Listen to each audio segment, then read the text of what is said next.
Ladies and gentlemen, I am pleased to accept Charles Chuck Johnston as an inductee into the Chautauqua Sports Hall of Fame, and accepting on his behalf is Chuck's son, Steve Johnston. Thank you, Chip.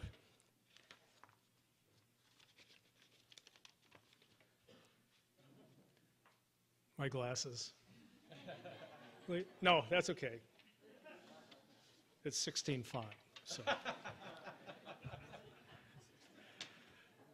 First, it's an honor to speak on behalf of my father, Chuck Johnston. I'll try to adhere to the 5-minute limit as recommended by the organizers. It is a lengthy night, but more so because if you knew my dad, as many of you do, he was a man that liked to keep things brief and to the point. In fact, if he was giving the speech, I'm confident that he would probably be well under the 5-minute mark.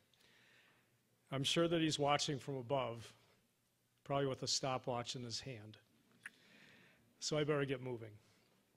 First, my family and I would like to express our gratitude to the Chautauqua Sports Hall of Fame for inducting our father into such a prestigious class.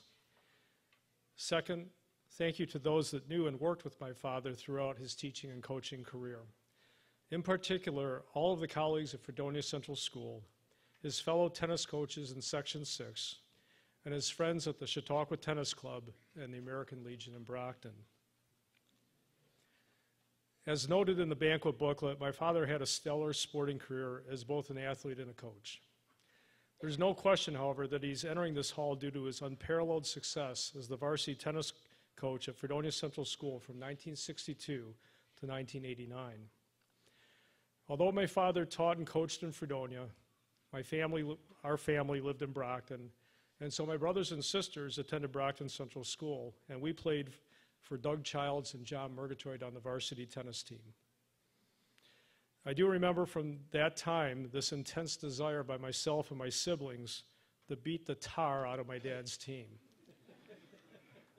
Unfortunately, we're not often successful. We were well aware of his success as a coach.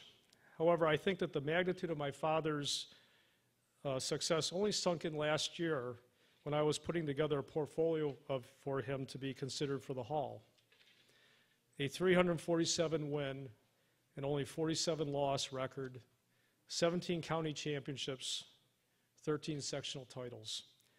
He certainly had a record that deserved consideration that I didn't fully grasp as a teenager. But what really surprised me was when I asked my mother for any records she might have so that I could assemble this portfolio. One morning when I was over to breakfast with my mom, she presented me with several full manila folders.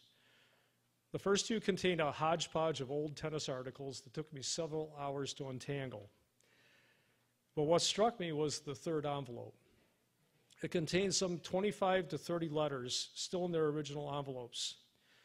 As I began to read through these letters, I started to fully grasp the legacy of my dad as a coach. And it went far beyond his one-loss record in sectional championships.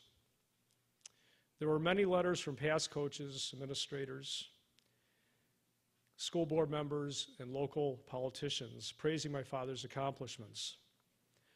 But the ones that really caught my attention were over a dozen letters, unsolicited, written by former football and tennis players some decades after they had had him as a coach, thanking him for the lifelong lessons that he taught them.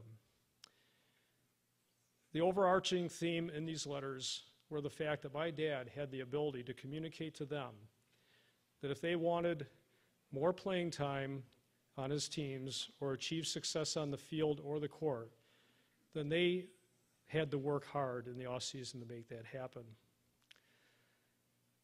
I think that this is one of the reasons why my father was so drawn to the game of tennis. Thinking back over the years, I really can't recall a time or a particular event where my dad made an excuse for his team losing a match or a game. Now, he loved football and the brotherhood of football.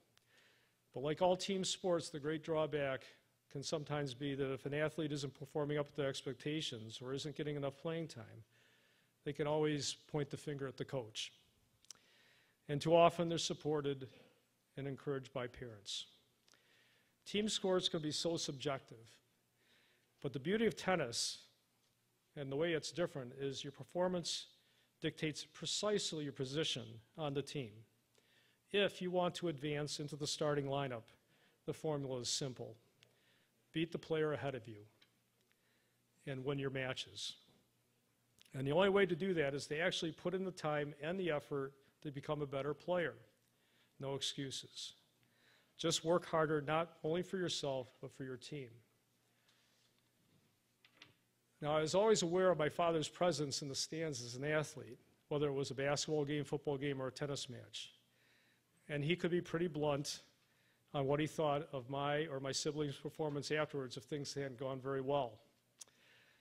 But what I am eternally grateful for is that never once did my father intercede on either me or my siblings' behalf with our coaches when we were in high school. My dad was wise enough to know that the best lessons to be learned were the ones that we had to face on our own. And he used the same formula on his own players, as I found out in the letters.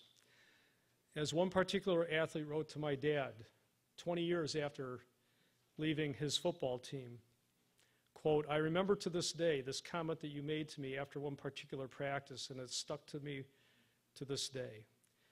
If it is to be, then it's up to me." I believe this is my father's true legacy, the lifelong lessons that he taught his players.